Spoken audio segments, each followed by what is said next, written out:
할렐루야. 오늘은 두 번째 시간입니다. 마음 지키기 두 번째 시간인데요. 잠언 4장 23절 말씀입니다. 고대 이스라엘의 무덤은 주거지랑 굉장히 가까이 있었습니다. 아주 가까운 곳에 굴을 뚫어서 그 시신을 안치했습니다. 부자들은 큰 동굴을 뚫어서 그 안에 대대로 죽은 사람을 장사하고 했죠. 동물로부터 그 시신을 보관하기 위해서, 지키기 위해서 큰 돌로 막아놓고 그렇게 했습니다. 1년 동안 이렇게 시신을 안치하고 1년 후에는 그 뼈를 모아서 또 뼈만 모아놓는 곳에 안치하게 되죠. 그래서 조상대대로부터 그 뼈가 쌓여가기 시작합니다. 자, 이렇게 주거지랑 멀지 않는 곳에 위치된 그 무덤들은 명절이 되고 그러면 조금 이렇게 해치를 칠해서 하얀색 석회실을 칠해서 보기에 흉하지 않도록 그렇게 했습니다. 자, 근데 예수님께서 어떤 사람들을 향해서 그 해칠한 무덤 같다라는 표현을 쓰셨어요. 신앙적으로 가장 거룩하고 가장 열심인 사람들에게 그런 표현을 쓰셨어요. 참 예수님께서 사람들을 향해서 늘 좋은 말을 하시지만 자신을 가리고 위선적인 그러한 사람들을 향해서는 독선을 그렇게 남기셨어요. 그들은 정말 바리새인인데 철저하게 율법을 지키면서 겉으로 보기에는 정말 신앙이 좋은 사람처럼 보였어요. 금식하고 절기를 지키고 하나님께 드리고 또 그들의 삶에 어떤 부정한 것들을 멀리하고 부정한 음식이나 사람들을 차단하는 어떤 그런 부분들이 있었습니다. 근데 그 사람들을 향해서 해칠한 무덤 같다라고 표현하셨어요. 겉은 깨끗하지만 속에서는 악취가 난다. 그런 의미로서 얘기하십니다. 잎은 무성한데 열매가 없는 그러한 사람이라고도 또 표현하셨어요. 왜일까요? 입술로는 분명히 주여 주여 하는데 그들의 마음은 그렇지 않다. 그들의 삶은 그렇지 않다는 거죠. 이 마음에는 악한 생각을 품지, 다른 사람을 정죄하고 판단하면서 예배 드리고 기도하고 있었기 때문이죠. 그들은 선한 양심을 가지지 못했어요. 그들은 하나님에 대한 그 믿음이 온전하지 않았어요. 그래서 오늘 말씀이 제목이 무릇 지킬 만한 것보다 내 마음을 지켜라. 우리 신앙생활 하는 사람들에게 굉장히 중요한 그러한 말씀입니다. 자, 마음을 지킨다라는 말은 첫 번째로 우리가 생각해볼 무엇이냐면 선한 양심을 가진다. 마음을 지킨다는 것은 두 번째는 우리의 믿음을 지킨다는 거예요.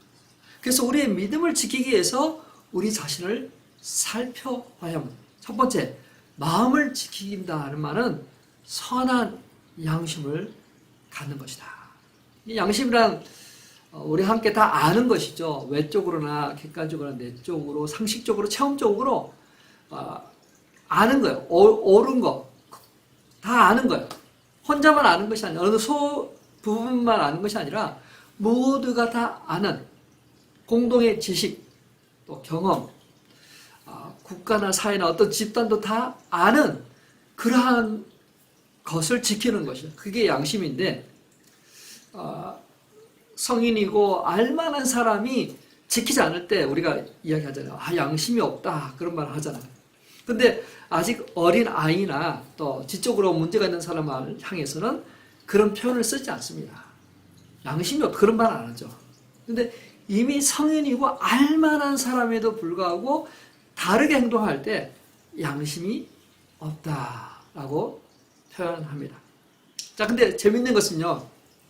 성경에서는 마음하고 양심을 같은 의미로 사용하고 있어요. 만일 우리 마음이, 우리 양심이 우리를 책망할 것이 없으면 하나님 앞에서 담대함을 얻을 것이라고 이야기합니다. 우리 마음이, 우리 양심이 책망할 것이 없으면 담대한. 이거 사람들 관계에서도 똑같죠. 사람들 관계에서도 자기 어떤 양심의 가치, 양심의 어떤 그게 없으면 당당하게 이야기하죠. 인간의 마음, 이 양심, 이 마음이 책망할 것이 없으면 담대함으로. 그러나 그렇다고 이 마음이, 양심이 완전하느냐? 그거 아니죠. 절대 선하거나 옳은 것이 아니에요. 왜냐하면 이 마음, 이 양심도 오염될 수 있기 때문에 그렇죠. 예레미야 17장 9절입니다. 같이 한번 읽어볼까요? 만물보다 거짓되고 심히 부패한 것은 마음이라. 누가 능히 이를 알리오마나. 우리 속담에도 그런 말이 있습니다. 10길 물속은 알아도 한 길 사람 속은 알지 못한다. 그 정도로 이 부패한 마음을 아는 것이 힘들다. 공항 검색대를 지나고 엑스레이 투시기를 지날 때 사람들이 깜짝깜짝 놀랍니다. 아니 몸에 아무것도 없는데 자원은 삑삑거리는 거예요. 오래전에 수술하고 했는데 그 몸 안에 철을 몸 안에 뭔가를 댔었는데 그게 나타나는. 우리 눈에 보이지 않지만 깊은 어떤 곳에 있는 것을 잡아내는 것처럼 우리 하나님은 사람의 마음을 살피세요. 심장을 살피세요. 해부를 시험하셔서 아십니다. 그래서 우리가 하나님 앞에서 부끄러움 없는 삶을 살아야 돼요. 윤동주 시인의 서시는 바로 그런 것을 이야기하죠. 죽는 날까지 하늘을 우러러 한 점 부끄럼 없기를. 잎새에 이는 바람에도 나는 괴로워했다. 별을 노래하는 마음으로 모든 죽어가는 것을 사랑해야지. 그리고 나한테 주어진 길을 걸어가야겠다. 오늘 밤에도 별이 바람에 스치온다. 죽는 날까지 하늘을 우러러 한 점 부끄러움 없기를. 아마 저와 우리 성도님들이 소망하는 게 그것일 것 같아요. 당당하게 부끄러움이 없는 삶, 그런 삶을 다 지향할 것이라고 생각합니다. 사도 바울도 고백합니다. 사도행전 24장 16절입니다. 이곳으로 말미암아 나도 하나님과 사람에 대하여 항상 양심에 거리낌이 없기를 힘쓰나이다. 유대 총독 앞에서 이야기하는 거야. 하나님과 사람들 앞에서 항상 양심이 거리낌이 없기를 힘쓰는 거야. 이게 참 바른 거죠. 건전한 거죠. 우리는 하나님과 사람 앞에서 양심에 거리낌이 없는 삶을 살아야 돼요. 하나님에게만 아니라 사람에게뿐만 아니라 하나님과 사람에게 양심에 거리낌이 없는 그런 삶, 그런 삶이 당당하죠. 그런 삶이 우리를 하여금 얼굴을 들게 합니다. 자, 선한 양심이라는 무엇이냐면 딱딱하고 굳은 양심이 부드러운 심령 되는 게 선한 양심인 것 같아요. 어떤 사람에 대한 증오나 어떤 미움이나 어떤 오염되지 않는 그러한 그 마음을 갖고 있는 게 바로 선한 양심이죠. 자신의 유익보다 뭔가 옳은 것에 대한 것을 생각하고 그것에 움직일 수 있는 그게 바로 선한 양심이죠. 비록 자기에게 유익이 되지 않고 도움이 되지 않아도 옳기 때문에 그 옳은 것을 행하려고 하는 것이 바로 선한 양심입니다. 그래서 사람들은 그 선한 양심 때문에 많이 고통하고 죽기 전에 자신이 정말 고백하고 싶었던 그러한 수치스러운 것까지도 끄집어내고 용서를 구하는 그러한 모습을 보게 됩니다. 사도 바울은 영적 아들과 같은 디모데에게 부탁합니다. 디모데전서 1장 18절 19절입니다. 아들 디모데야, 내가 내게 이 교훈으로서 명하노니 전에 너를 지도한 예언을 따라 그곳으로 선한 싸움을 싸우며 믿음과 착한 양심을 가져라. 어떤 이들은 이 양심을 버렸고 이 믿음에 관해서는 파선하였느니라. 자, 양심, 선한 양심, 착한 양심을 가져라. 우리 믿음의 사람들은 선한 양심, 착한 양심을 가져야만 돼요. 하나님의 사람이 된다는 것은 결국은 이 양심이 새로워졌다는 거거든요. 이 양심이 하나님이 창조하신 그 선함으로 바뀌었다는 거죠. 근데 그게 그렇게 돼서 아무것도 안 해도 그게 아니라 선한 양심을 찾아가는, 힘쓰는, 그렇게 살려고 발버둥치는 그러한 상태. 바로 그것이 우리가 지금 가지고 있는 그러한 상태죠. 자, 선한 양심은 복음을 들어오지 못한 사람들에게 심판의 기준이 됩니다. 율법을 알지 못한 사람들에게도 심판의 기준이 돼요. 하나님이 이 만드신 모든 만물에 그분의 신성과 능력이 나타나게 했습니다.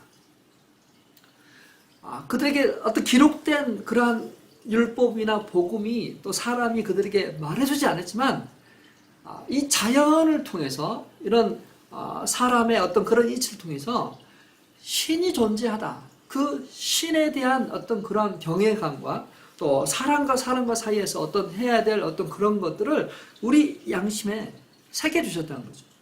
그래서 그것에 따르는 사람은 또 그렇지 않는 사람은 심판을 받게 되는 기준이 되는 것이죠. 자, 무릇 지킬 만한 것보다 내 마음을 지키라. 그래서 결국은 우리의 마음, 선한 양심을 갖는 것이다. 두 번째, 마음을 지킨다는 것은 믿음을 지킨다는 말이에요. 믿음. 다시 한번 잠언 4장 23절 말씀 같이 한번 읽어보겠습니다. 모든 지킬 만한 것 중에 더욱 내 마음을 지키라. 생명의 근원이 이에서 남이니라. 자, 지켜야 될 것들이 많죠. 우리의 건강, 재산, 우리의 어떤 그런 소유, 지켜야 될 게 많죠. 근데 그 지킬 만한 것보다도 더 마음을 지키라는 거예요. 마음.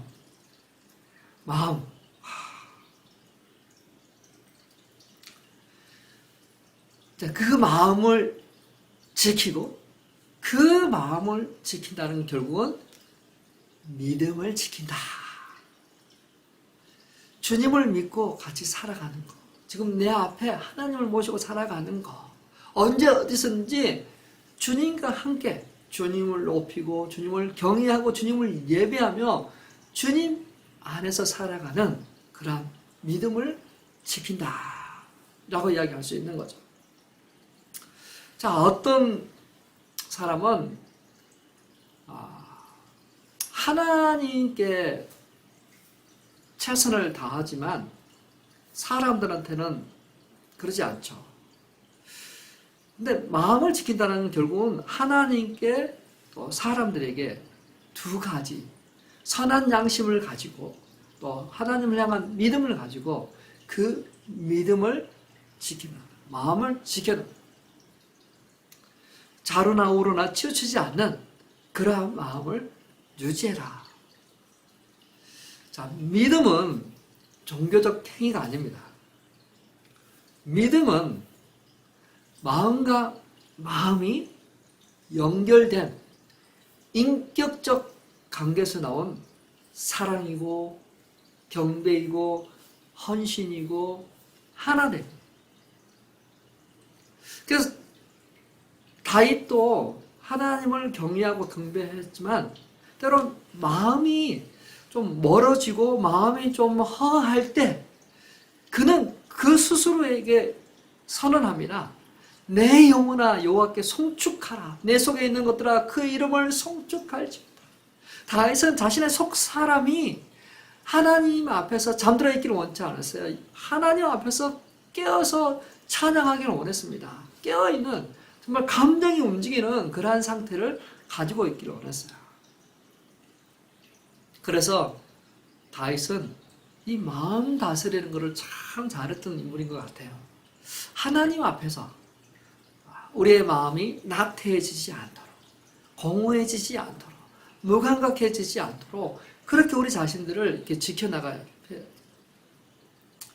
자, 마음을 지킨다. 그것은 우리의 믿음을 지켜나가는 것이에요. 근데 우리가 조심해야 될 것들이 있어요. 당시 이스라엘 백성들은 입술로는 하나님을 경배했지만 마음은 멀어졌습니다. 이사야 29장 13절입니다. 이사야 29장 13절 같이 있습니다. 주께서 이르시되 이 백성이 입으로는 나를 가까이하며 입술로는 나를 공경하나 그들의 마음은 내게서 멀리 떠나나니 그들이 나를 경외함은 사람의 계명으로 가르침을 받았을 뿐이라. 오늘날에도 이러한 상태에 처해 있는 성도가 있습니다. 입술로는 하나님을 공경하나 그들의 마음은 하나님께 멀어져 있다. 하나님을 경외함은 하나님과의 어떤 친밀한 관계 속에서 나오는 것이 아니라 사람의 가르침을 받아서 합니다. 사랑하는 성도 여러분, 혹시라도 내가 지금 그 상태가 있지 않나 한번 자신을 돌아보았으면 좋겠습니다. 하나님과 나와의 관계는 주인과 종의 관계가 아니에요. 하나님과 나와의 관계는 인격적 관계입니다. 예수 그리스도의 희생에 의해서, 사랑에 의해서 맺어진 그러한 관계예요. 그래서 우리는 내 스스로가 하나님을 예배하고 경배하고 그분께 우선순위를 두는 그런 믿음을 유지해야 돼요. 자, 믿음, 내 마음을 지킨다. 그 말은 곧 나의 믿음을 지킨다. 나의 믿음을 지키기 위해서 우리는 이 믿음이 들어가도록, 믿음이 생기도록, 믿음을 잃지 않도록 끊임없이 우리는 그 말씀을 들어야 되고 먹어야만 돼요. 말씀을 읽어야만 돼요. 그래야만 그것이 지켜진 거예요. 하나님이 나의 믿음을 지키는 것이 아니라 나에게 주신 이 믿음, 그 은혜로 말미암아 우리에게 주신 이 구원과 이 믿음을 내가 지켜야 돼요. 이 믿음이 떨어지지 않도록, 믿음이 연약해지지 않도록 그걸 지켜야죠. 재산을 지키고 건강을 지키기 위해서 우리가 여러 가지를 하지 않습니까? 믿음을 지키기 위해서 뭘 하세요? 믿음을 지키기 위해서 규칙적으로 하나님 앞에 나오는 시간, 기도하는 시간, 말씀 읽는 시간, 그러한 시간들이 있어야만 돼요. 자, 모든 지킬 만한 것보다 내 마음을 지키라. 마음을 지킨다는 것은 선한 양심을 갖는 거예요. 그것을 잃어버리지 않는 것, 선한 양심을 가지고 있는 것. 마음을 지킨다는 것은 믿음을 지킨다는 것이에요. 믿음을 잃어버리지 않도록 지킨다. 그러기 위해서 우리는 우리의 마음을, 양심을 부지런히 살펴야만 돼요. 살펴야 돼요. 마치 이거는 집안 환경을 깨끗하게 유지하는 것 같습니다. 집안을 살피죠. 그래서 어지러운 것들은 다시 정리를 해야 돼요. 쓰레기가 보면 쓰레기를 주워야 돼요. 베큐um을 해야 됩니다. 닦아야 됩니다. 또 쓰레기는 버려야만 돼요. 이렇게 집안을 청결하게 유지하는 것처럼 우리 자신들, 우리의 영혼들을 정결하게 해야 돼요. 쓰레기가 이렇게 매일 나오는 것처럼 우리 이 마음에서도 쓰레기가 계속 나옵니다. 악취 나는 것들이 계속 나와요. 버려야 될 것들이 계속 나와요. 그것들을 자꾸 버려야만 돼요. 눈에 보이는 쓰레기는 잘하면서 안에 있는 이 마음의 쓰레기와 악취와 죄 같은 거는 그대로 놔둔다면 그게 우리를 그렇게 만들어가요. 사람은 참 주변 환경에 많이 영향을 받습니다. 쉽게 동화됩니다.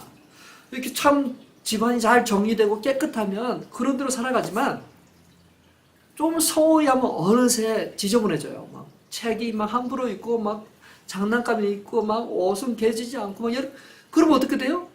그걸 피해서 걸어 다니죠. 근데 그게 신경을 쓰는 사람이 없으면 그렇게 됩니다. 근데 그걸 우리가 정신을 차리고 그거를 정리하고 또 있어야 될 곳에 있는 거 그렇게 하는 것이 우리 영혼에 좋은 거예요. 근데 참 신기한 거는요. 하나님이 이렇게 막 어지럽고 막 정리가 안 되고 하는 것도 우리 하나님도 싫어하시는 것 같아요. 창세 창조를 보시면 하나님이 그 막 혼돈 가운데 있을 때 질서를 잡아가거든요. 질서. 말씀으로 질서를 잡아가요. 그래서 빛과 어둠으로 또 산과 바다로 막 섞이지 않도록 구분을 해서 착착착착착 정리해 나가는 그게 우리 하나님이세요. 우리 하나님은 거룩하고 우리도 거룩하기를 원하고 우리가 하나님은 그 질서의 하나님인 것처럼 우리도 우리 삶 속에 질서가 있기를 원하세요. 혼돈, 어지러움, 무질서, 어떤 정리되지 않은 어떤 그러한 마음들이 우리 안에 있었을 때 우리는 하나님 앞에 온전히 나아갈 수가 없잖아요. 그래서 우리가 그러한 정리하는 자신들을 성찰하고 또 죄를 회개하고 고백하고 그 죄를 드러내고 우리 주님, 진리 되신 주님께서 우리 안에 들어와 계시도록 그 말씀이 우리의 양약이 되어 우리의 혼과 영과 간절을 찔러뜨리고 새롭게 하는 그런 것들이 우리 안에 계속 이루어지도록 해요. 그게 우리 영혼을 우리의 마음을 메인테너스 하는 거죠. 돌아보는 거죠. 자, 마음 쫙 돌아봐야 됩니다. 돌아봐야 돼요. 무엇이 나를 주장하고 있을까? 가던 그 스트레스나 어떤 부정적인 어떤 것들이 내 안에 있는가? 잘 대처하고 있는가? 부부 사이에 소통을 잘하고 있나? 자꾸 이야기를 하고 하나 돼서 어떤 그런 친밀함을 유지하는 게 필요하죠. 이러한 활동들이 많으면 많을수록 좋은 거예요. 근데 어떤 거는 많으면 많을수록 좋지 않습니다. 그게 무엇일까요? 스마트폰을 너무 많이 보고 있으면 안 좋은 거예요. 저도 고민입니다. 이 스마트폰을 어떻게 좀 덜 볼 수 있을까? 어떻게 하면 이것들을 차단할 수 있을까? 스마트폰을 많이 보면 전문가들이 그러잖아요. 우리 브레인에 좋지 않다고, 정서에 좋지 않다고, 잠 숙면을 취하는데 좋지 않다고, 여러 가지 다 안 좋다는 걸 알면서도 스마트폰을 붙잡고 시간을 허비하고 있는 그러한 그러한 상태입니다. 한번 결단하면 좋겠어요. 좀 새해가 됐잖아요. 새해가 됐는데 뭔가 좀 새로운 다른 어떤 것들을 생각하고 계획하고 시도하는 게 참 좋지 않을까요? 제가 아는 목사님은 새해 결심한 것들이 하나가 있는데 단 1초도 걱정하지 말자. 그런 새 레졸루션을 갖고 있더라고요. 단 1초도. 예. 우리가 우리의 마음을 살펴서 우리의 선한 양심, 우리의 믿음을 지키기 위해서 무엇을 할까?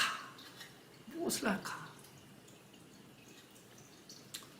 뭐 다 그런 건 아니지만 요즘 SNS에 사진도 올리고 또 어떤 자신의 어떤 그런 것들을 많이 올리잖아요. 근데 그 올리는 것들을 보면 다 나는 행복하다. 나는 정말 이렇게 맛있는 것도 먹었고 여행도 했고 나는 우리 뭐 정말 예쁘다. 뭐 그런 것들을 막 올리잖아요. 근데 정말 그게 자신을 돌아보고 자신을 어떤 성찰하는 그런 걸까요? 그러지 않은 것 같아요. 뭐 외적인 것들을 많이 이렇게 하는데 그걸 참 조심해야 돼요. 우리 내면을 돌아보고 내면을 가꾸고 내면을 새롭게 하는 그런 시간보다 어떤 사람들이 보여주는 어떤 그러한 것들에 시간을 쓰고 또 사람들이 댓글을 달고 사람 좋아요 떠하고 어떤 그것에 신경을 쓰고 있다면 정작 자기 자신을 돌아보지 못하는 거죠. 자기 자신을 살펴보지를 못하는 거잖아요. 우리의 감정 때로는 슬프고 염려가 되고 두려움이 생기고 한 여러 가지가 있을 수 있잖아요. 근데 그러한 것들보다 다른 어떤 것들을 추구한다면 결국 우리는 놓치는 거죠. 예수님 시대에는 차가 없었습니다. 슬로우했죠. 걸어 다녔습니다. 스마트폰이 없기 때문에 늘 생각, 어떤 것을 묵상하고 하는 것들이 참 많이 있었죠. 그래서 아마 그때 신앙생활 했던 사람은 더 오늘날 사람들보다 어떻게 보면 더 좋았을 수도 있어요. 삶이 단순하잖아요. 그죠? 근데 오늘날은 어떻습니까? 시대가 너무나도 빨리빨리 돌아갑니다. 우리가 보고 즐기고 할 것들이 너무 많아요.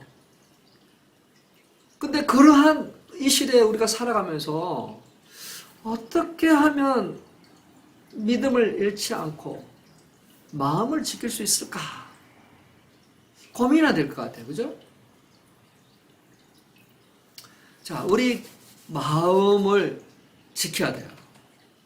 근데 이 마음을 지키는 데 있어서 예를 들면 이렇게 강으로 한번 해볼까요? 강을 깨끗하게 하려고 해요. 근데 이렇게 쓰레기가 나온단 말이에요. 그럼 쓰레기를 또 줍고 하지만 끊임없이 쓰레기가 또 밀려옵니다.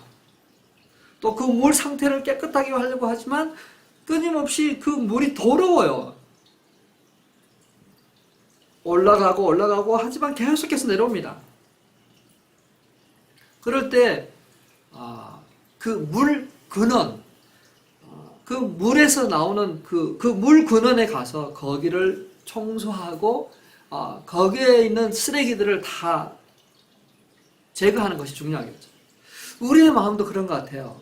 우리의 이 마음 깊은 곳에 그곳에 생근에 마음 근원에 타락하고 죄로 인해서 망가진 우리의 어떤 것들을 회복한다면 그게 참 좋은 거죠. 그러니까 사람이 죄인이 되는 거는 어떤 죄를 지어서 죄인이 된 것보다 죄의 열매 때문에 죄인이 된 것보다 그 근원, 뿌리가 어디에서 있느냐에 따라서 그러는 것이 나오는 것처럼 우리 마음이 정말 그 깊은 곳에 하나님이 치유하시고 온전케 하시고 새롭게 하시면 이제 그 다음부터는 선한 양심이 발동하게 되는 거고 믿음이 발동하게 되는 거죠.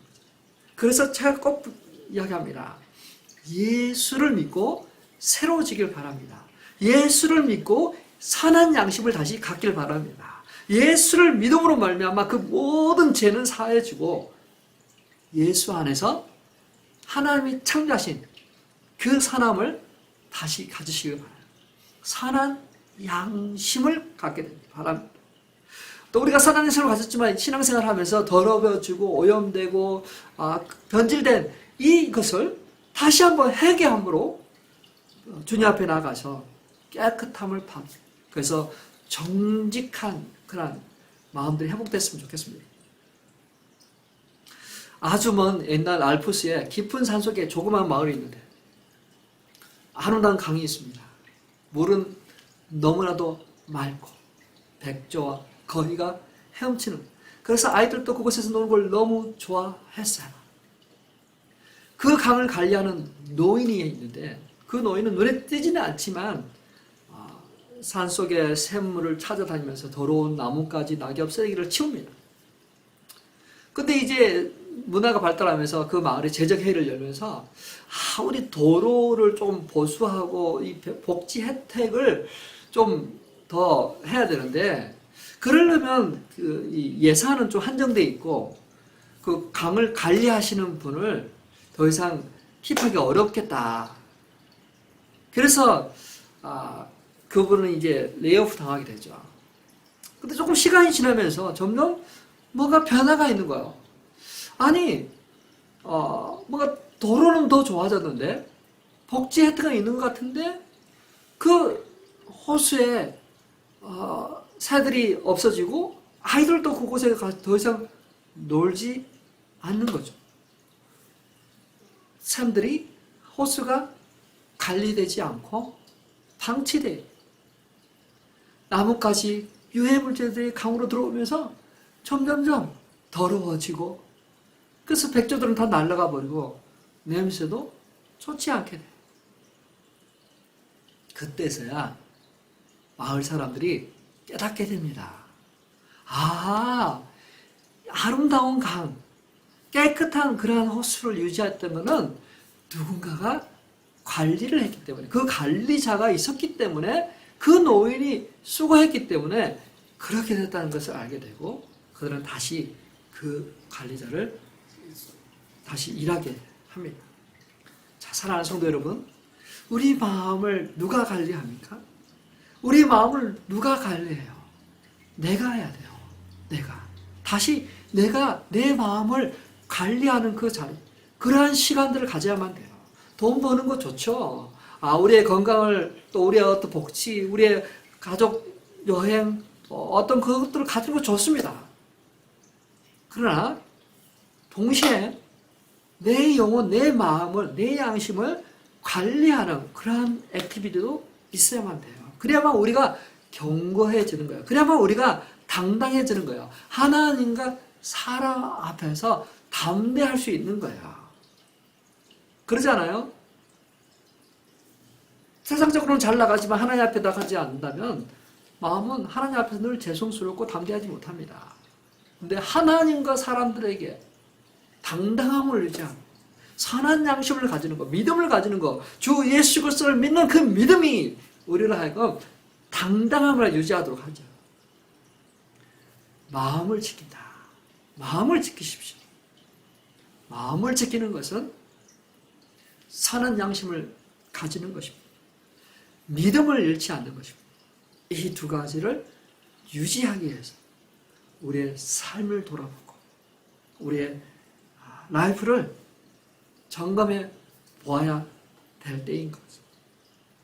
사랑하는 성도 여러분, 모든 지킬 만한 것보다 내 마음을 지켜라. 생명의 근원이 이에서 남이니라. 2024년 한 해가 시작하지 얼마 되지 않았습니다. 우리 마음을 지키고 승리하는 그러한 새해가 되시길 주님의 이름으로 축원합니다.